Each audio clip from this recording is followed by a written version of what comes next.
Se você é galo até morrer, deixa o like e se inscreve agora. Aqui é raça, aqui é tradição. O mundo do futebol foi abalado, e as estruturas do Clube Atlético Mineiro, o Galo, tremeram com uma proposta que desafiava a lógica e o bom senso financeiro. Um turbilhão de rumores, especulações e, finalmente, a confirmação de uma oferta que beirava o irreal. A WhatsApp, gigante do ensino de idiomas liderada por Flávio Augusto da Silva, formalizou uma investida milionária, com valores que arrancaram exclamações de espanto e descrença em todos os cantos. O ar em Belo Horizonte ficou denso, carregado de expectativa e perplexidade. Ninguém esperava que a tradicional instituição alvinegra, conhecida por sua paixão fervorosa e sua história de superação, se tornasse o epicentro de uma negociação tão ousada.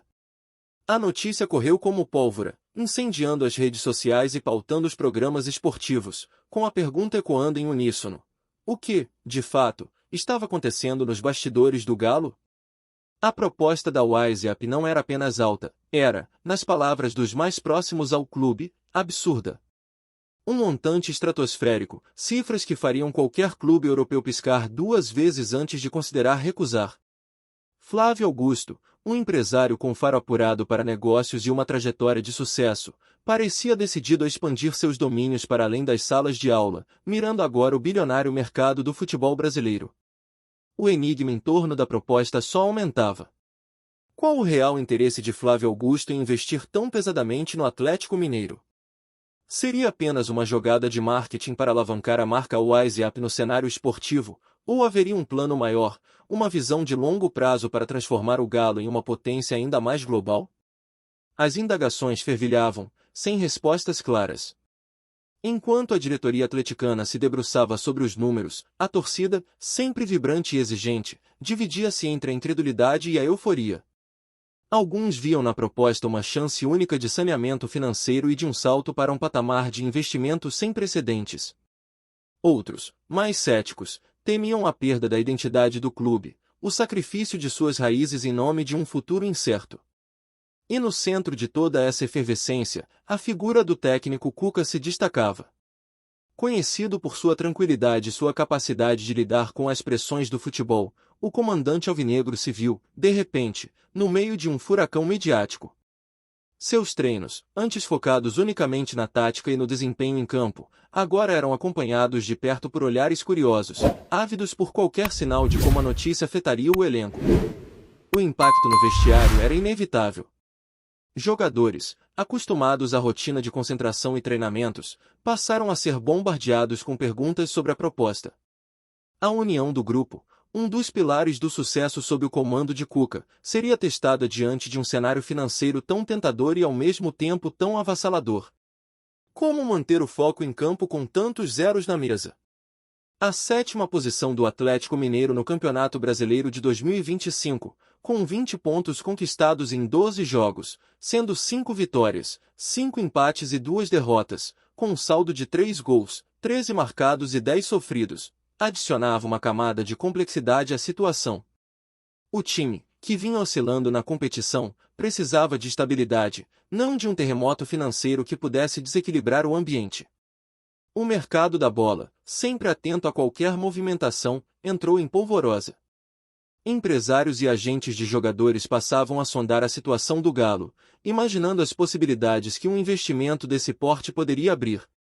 A janela de transferências, que já prometia ser agitada, ganhou um ingrediente a mais, transformando o Atlético Mineiro em um dos alvos mais cobiçados do futebol mundial.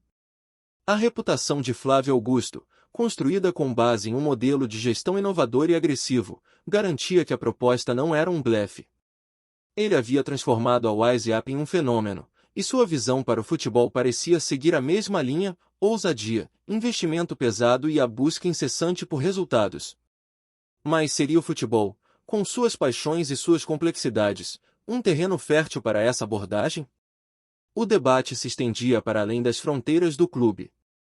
Analistas financeiros e especialistas em gestão esportiva se arriscavam a prever os desdobramentos de uma negociação dessa magnitude. O preço absurdo, como foi classificado, gerava discussões acaloradas sobre a real valoração dos clubes brasileiros e o potencial de atração de grandes investidores para o esporte no país.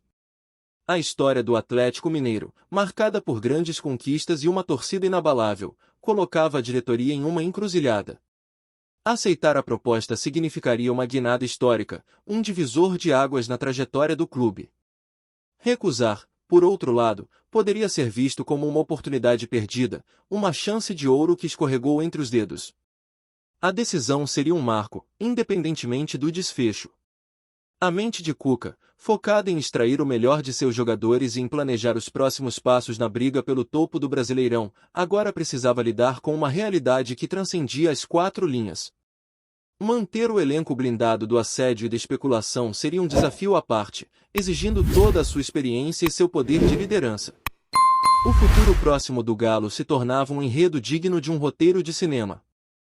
Com a proposta milionária da WhatsApp em mãos e a iminência de uma decisão que ecoaria por anos, o Atlético Mineiro se via no centro das atenções, com o mundo do futebol aguardando, ansioso, o próximo capítulo dessa saga.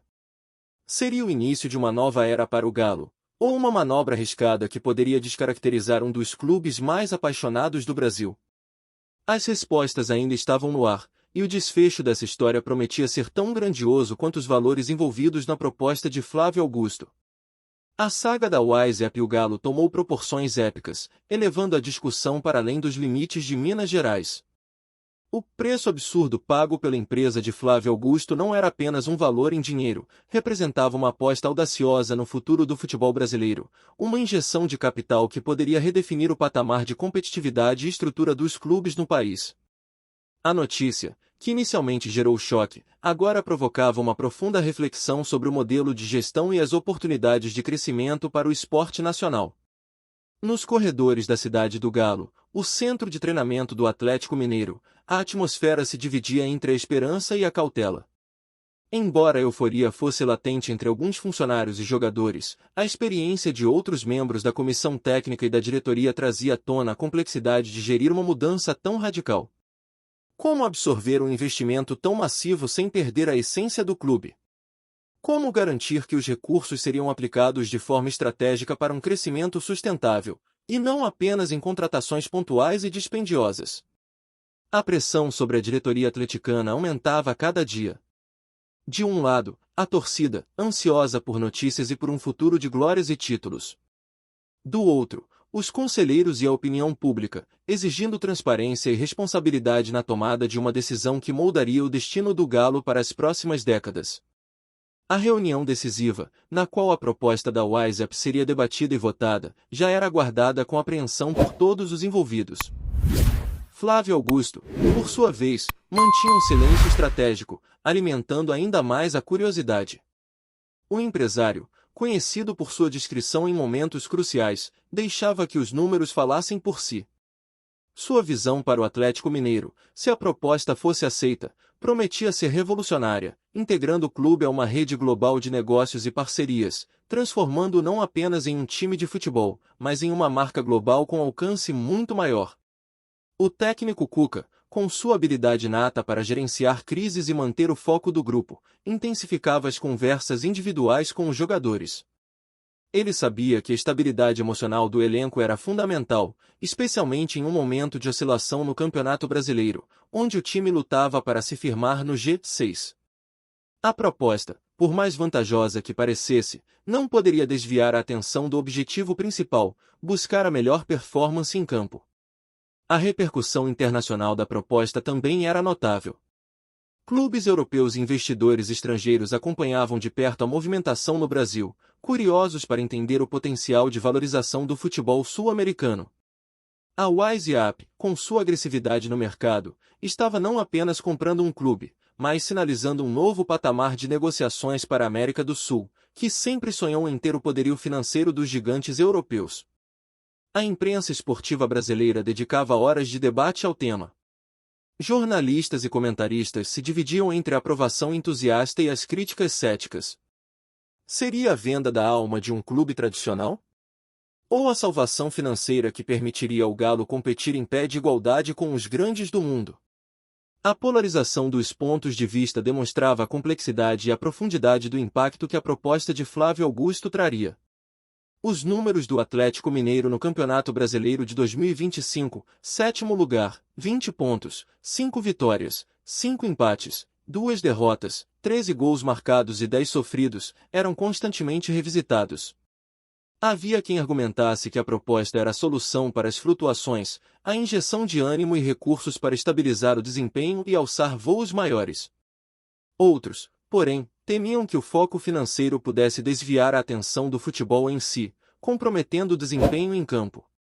A história do Atlético Mineiro, repleta de dramas e glórias, dava um contorno ainda mais dramático à situação. O Galo, que superou tantas adversidades e se reergueu de momentos difíceis com o apoio de sua torcida e a força de sua identidade, agora enfrentava um desafio de outra natureza, a tentação de um valor tão grandioso que poderia mudar tudo. A tradição se chocava com a modernidade, e o passado glorioso com um futuro incerto, mas potencialmente brilhante. Especialistas em direito desportivo analisavam os pormenores da proposta, buscando cláusulas e condições que pudessem proteger os interesses do clube e de sua torcida. A complexidade de uma transação de tal magnitude exigia um cuidado minucioso para evitar armadilhas e garantir que os compromissos assumidos fossem de fato cumpridos, protegendo o patrimônio e a história do Atlético Mineiro. O dilema moral e estratégico pairava sobre o Conselho Deliberativo do Galo. A decisão não seria apenas sobre dinheiro, mas sobre o destino de uma paixão, de uma comunidade, de uma tradição centenária. Os votos de cada conselheiro seriam pesados, carregados de responsabilidade, e a escolha, seja ela qual for, entraria para os anais da história do clube como um dos seus momentos mais cruciais. Os próximos dias prometiam ser decisivos. Cada vazamento de informação, cada declaração, por mais sutil que fosse, era dissecada e analisada em busca de pistas sobre o desfecho da negociação. A expectativa crescia a cada hora, com a nação atleticana e o Brasil do futebol aguardando o veredito final sobre a proposta absurda da WhatsApp para o Galo. Cuca, o pragmático, continuava sua missão de manter o time focado no próximo jogo, no próximo adversário, na próxima vitória. Sua liderança seria fundamental para que, independentemente do que acontecesse fora de campo, o desempenho dentro das quatro linhas não fosse comprometido. O treinador se mostrava um pilar de estabilidade em meio ao turbilhão. A narrativa do Galo se tornava um caso de estudo sobre a evolução do futebol brasileiro, a chegada de novos modelos de investimento e a forma como os clubes tradicionais lidariam com a modernização. A proposta de Flávio Augusto não era apenas um cheque, era um convite a repensar o futuro, a ousar, a sonhar com um patamar que antes parecia inatingível. O Brasil e o mundo do futebol aguardam, ansiosos, o desfecho dessa trama. A história do Atlético Mineiro, já rica em emoções, ganhava um capítulo épico, com cifras que mudariam para sempre a percepção sobre o valor de um clube e a ousadia de um empresário. E se você está curtindo essa análise do nosso Galo, aproveita e já mete o dedo no like. Isso fortalece demais o canal. A aguardada reunião do Conselho Deliberativo do Atlético Mineiro, cercada por um misto de ansiedade e nervosismo, finalmente chegou. A atmosfera era carregada, com cada conselheiro ciente do peso histórico de seu voto. Após horas de intensos debates, análises minuciosas da proposta da WhatsApp e discussões acaloradas sobre o futuro e a identidade do Galo, a decisão foi tomada. Embora os detalhes exatos e as minúcias das condições permaneçam sob um véu de confidencialidade imediata, o veredito final reverberou por Belo Horizonte e pelo cenário esportivo nacional. A conclusão das negociações, independentemente de ter sido a aceitação total da proposta milionária ou uma complexa reformulação que a adaptasse aos anseios do clube, selou o destino de uma das instituições mais emblemáticas do futebol brasileiro. Flávio Augusto, com sua visão ousada e seu preço absurdo, conseguiu o que poucos imaginariam, forçar o Atlético Mineiro, e por extensão, o futebol brasileiro, a confrontar seu próprio valor e potencial. A partir de agora, o Galo entraria em uma nova fase, com o impacto dessa transação marcando profundamente sua trajetória. Para o técnico Cuca, a notícia trouxe a clareza necessária para seguir com seu trabalho. Com a decisão em mãos, ele poderia finalmente focar integralmente na gestão do elenco, direcionando a energia e a atenção dos jogadores para os desafios do Campeonato Brasileiro. A estabilidade, tão almejado em meio a um turbilhão de especulações, começava a se restabelecer, permitindo que a comissão técnica e os atletas se dedicassem por completo à busca pelos melhores resultados em campo. O objetivo de escalar na tabela do Brasileirão, onde o time se encontrava na 7ª posição, ganhava novo fôlego. A torcida atleticana, sempre o coração pulsante do clube, recebeu a notícia com uma mescla de alívio e expectativa. Os debates que fervilhavam nas ruas, bares e redes sociais agora se voltavam para as consequências práticas da decisão. O que significaria essa nova era para o time? Quais seriam os próximos passos em termos de investimento, estrutura e, principalmente, contratações que poderiam levar o Galo a um patamar ainda mais elevado no cenário nacional e internacional? O mercado do futebol observava com atenção cada movimento. A proposta da WhatsApp e o seu desfecho se tornaram um estudo de caso sobre a valorização das marcas de clubes brasileiros e o apetite de grandes investidores. A ousadia de Flávio Augusto abriu precedentes e, certamente, inspirará outras empresas a olhar para o esporte com uma perspectiva de negócio ainda mais agressiva, mudando o panorama das finanças do futebol no país. A história do Atlético Mineiro, que sempre foi um enredo de paixão, superação e resiliência, ganhou um capítulo inédito, um marco que será lembrado por gerações. O preço absurdo pago pela WhatsApp não foi apenas uma transação financeira, foi um catalisador de mudanças, um divisor de águas que redefiniu as expectativas e os sonhos da massa atleticana. O Galo se reinventa, impulsionado por uma visão que transcende as 4 linhas, e o futuro, embora com desafios, se anuncia promissor e recheado de novas possibilidades. A lenda alvinegra segue seu curso, mas agora com um novo capítulo escrito em cifras milionárias e com o olhar voltado para um horizonte de grandeza ainda maior. Se curtiu o vídeo, deixa o like, se inscreve e compartilha com aquele amigo galo doido. Aqui o Atlético é prioridade sempre.